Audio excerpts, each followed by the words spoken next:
Good afternoon. It's time for Monday Noontide with Heidi Thompson of Lifeguarding Legacies.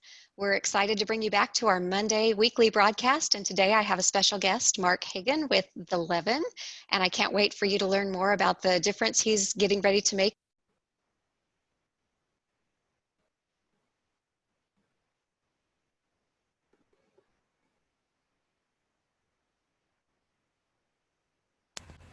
Learn to be adaptable over here. So it sounds like my headphones just went belly up. So I'm Heidi Thompson again with Lifeguarding Legacies, and I'm here on our weekly broadcast of Monday Noontide. Today I've got Mark Hagan of the Leaven, and I can't wait to share all the difference he's going to make in our community.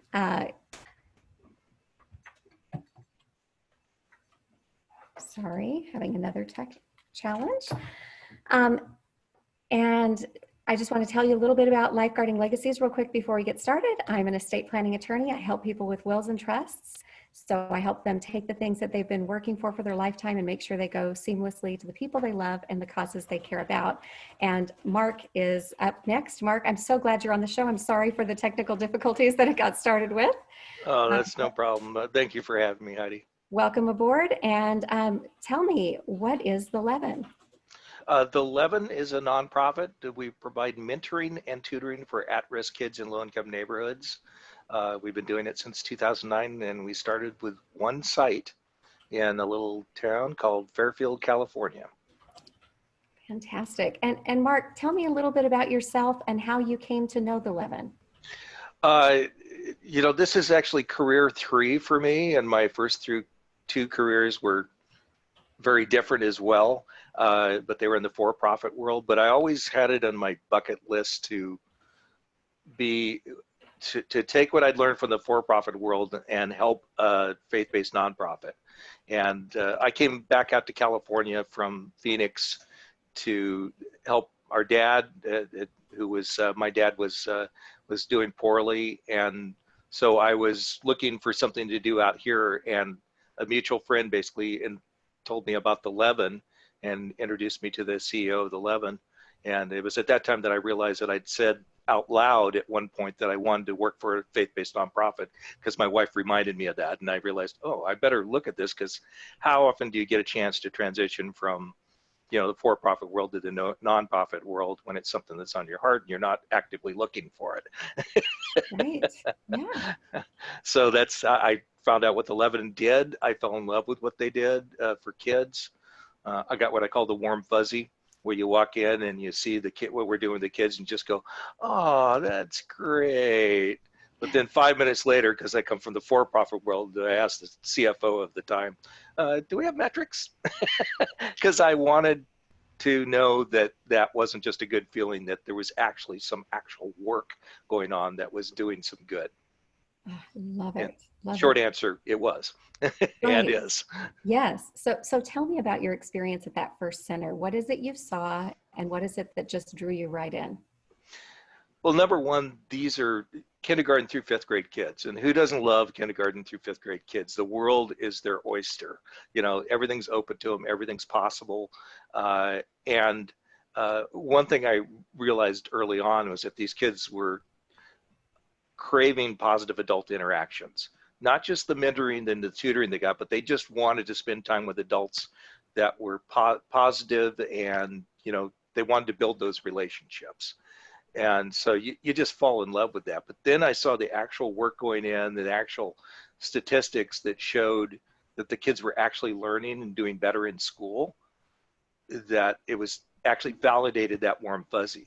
So I saw what we were doing with the kids, fell in love with what we were doing with the kids. I can't spend enough time in the centers to suit me, because I'm not in operations, which is where the work happens with the kids.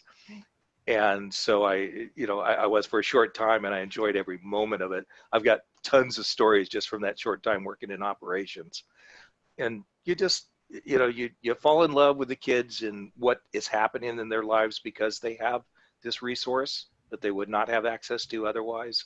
And then when it's doing measurable output, as we saying that the ROI, the return on investment, we're going to take a for-profit world thing. That's real. That's something you can measure, and something that's been measured by third parties. And that's why the demand for Leaven sites is so high. So talk to me real quick about that. What do the outcomes look like in a community that has the Leaven? Well, first off, the kids do better in school. And I can tell you unequivocally that 100% of the kids that are in the Leaven after the first year, 100% of them, Heidi, show significant improvements in math and reading scores.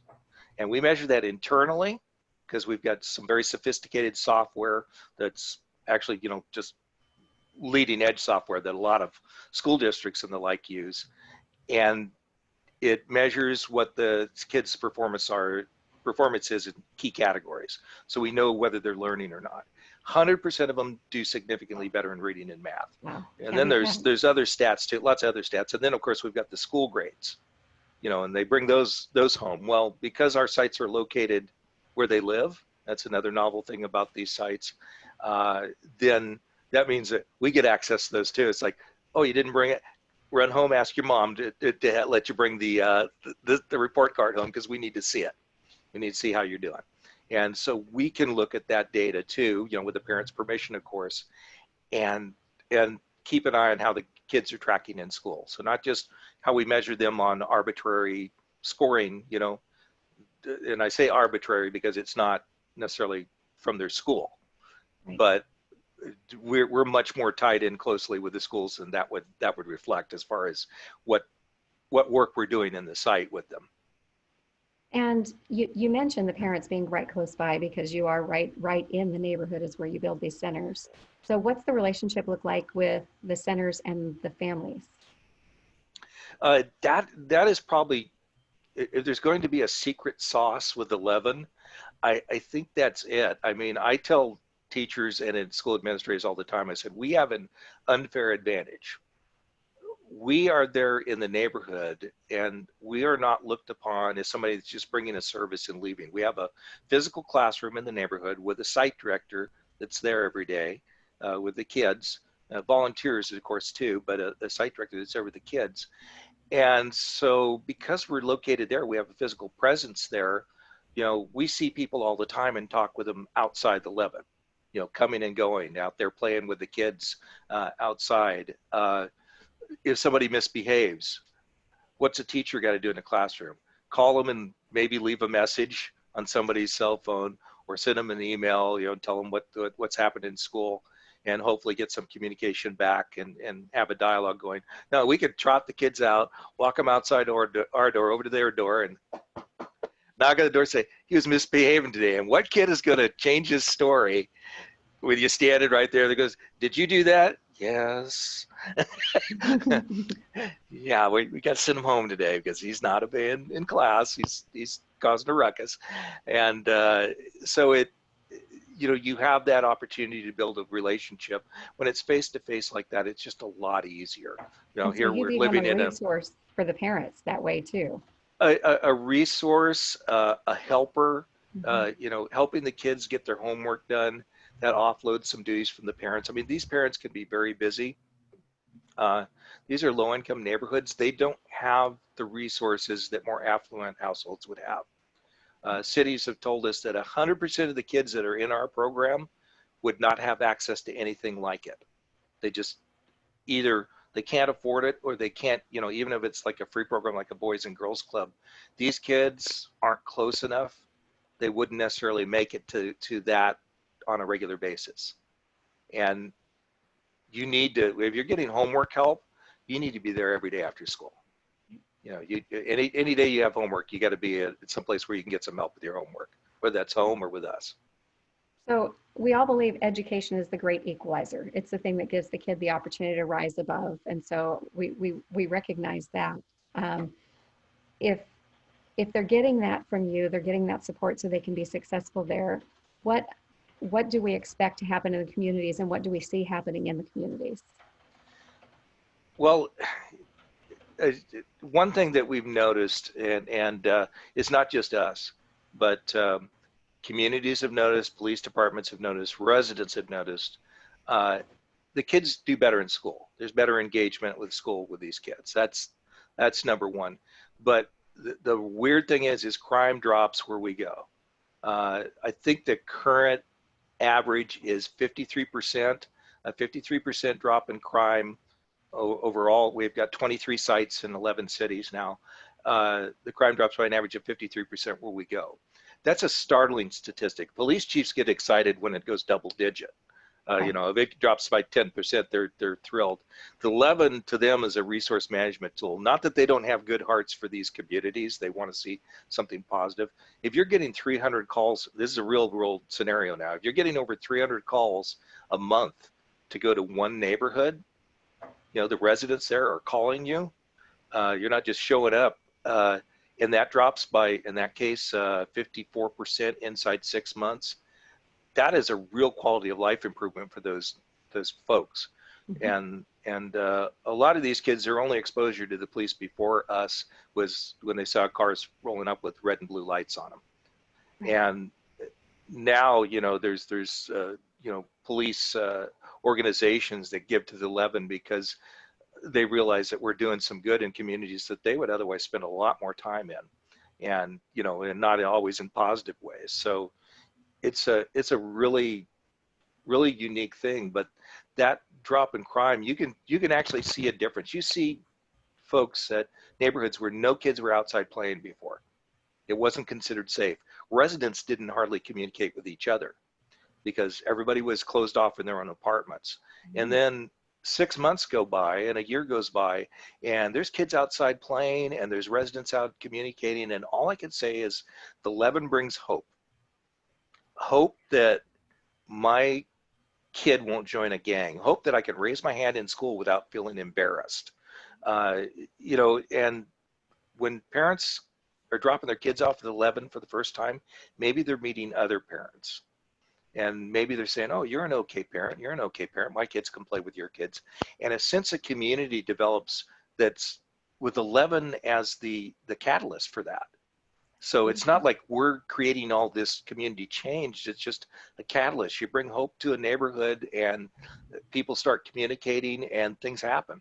It's just a normal thing that happens in communities and neighborhoods where people start, you know, they've got a commonality now. My kid goes to Leaven, your kid goes to Leaven. It's not that everybody's kid goes to Leaven. Not everybody has kids that age to come to it, right. But it's a starting point. And that catalyst just grows, and you see some dramatic changes happen in neighborhood after neighborhood after neighborhood. We've been doing it since 2009. Speaking of neighborhoods, we've got in mind one that you want to set up a center in here in Phoenix. Yes, Phoenix, I think, has been asking for about 1.5 years, and we have a site there that's our potential site for it. That because no ink is dried on any page. I have to tell you that it's in the 32nd Street Square area, or the is it Palermo or Palomino? Palomino. Palomino Square. Yeah, it's been a while since I lived there. So it's in that area. That would be site number 1 for Phoenix. Believe me, there's room for a lot more. Having lived there, I know it. But yeah, but we need the funding for it, and you've seen the hashtag behind me there. The Leaven 360 is my own personal little hashtag, not company sanctioned, by the way. but nobody stopped me, and eventually I just did the math on it, and I found out how much it cost to start a new site in Phoenix, and it's about twice the cost of a normal site in California, simply because it's so far away and we have to duplicate so many things there for our first site. So the first year, normally a new site costs $60,000 to $80,000 the first year. The site in Phoenix is going to cost about $120,000 to $130,000 the first year, and less after that, about half after that. So it's not something we have to continue to sustain. But I did the math on it, and if, you know, obviously if people give every month, that helps give it some sustainability and possibly a chance for another site quickly following. But $30 a month from 360 people is just shy of $130,000. So we just need you and 359 of your closest friends to join us. Well, and I'm going And to put out the challenge right now. I've already spoken with my husband because I had the chance to talk with Mark a little bit about this a couple of weeks ago, and he told me about the 11-360 challenge, and I'm in.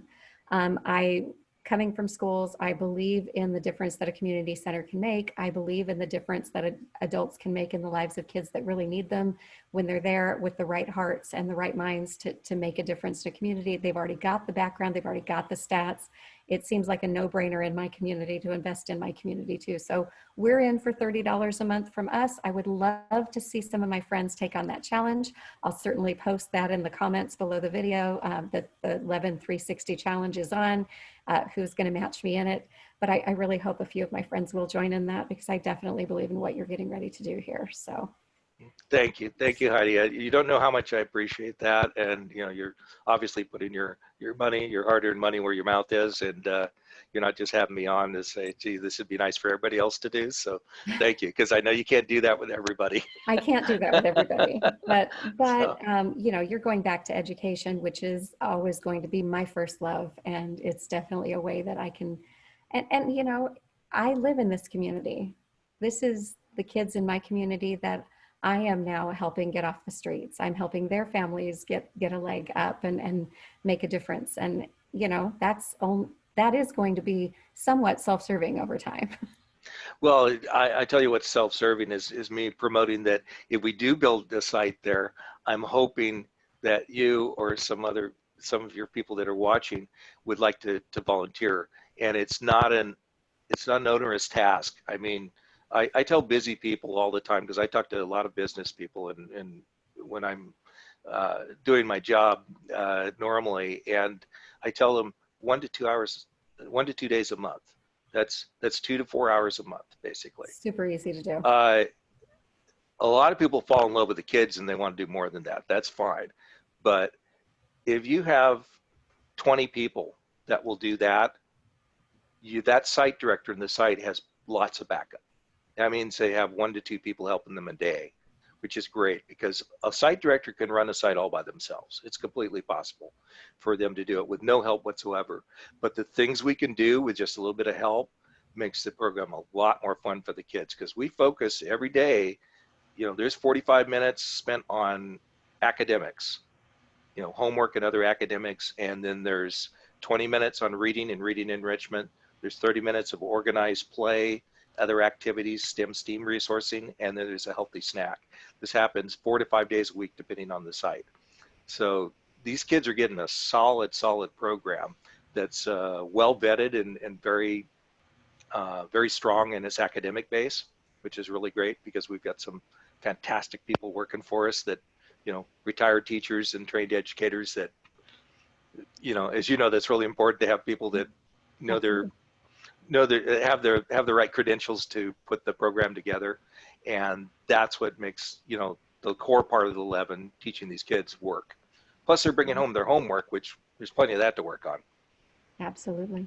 And if any of my friends do have contacts with the mayor's office or anyone that could make this speed along faster with resources, we are certainly open to that possibility too. You've partnered with other communities where that was part of the budget was funded entirely by the community. So if that's an option, hey, we'd love to see it happen even sooner and even, progress that Let's number. fast track this. I would love to be out there at a ribbon cutting soon. That sounds good When to we me. can all be at a ribbon cutting. Well, we Yeah, could have a virtual ribbon cutting. there you go. I'll take a virtual one just to know it's happening. Absolutely. Well, Mark, thank you so much for being on the show. I'm so Thank you, excited Heidi. about what I know is going to happen for these families, these kids, and for our whole community because of that. So I'm so glad that you have the passion to bring that working project into Phoenix.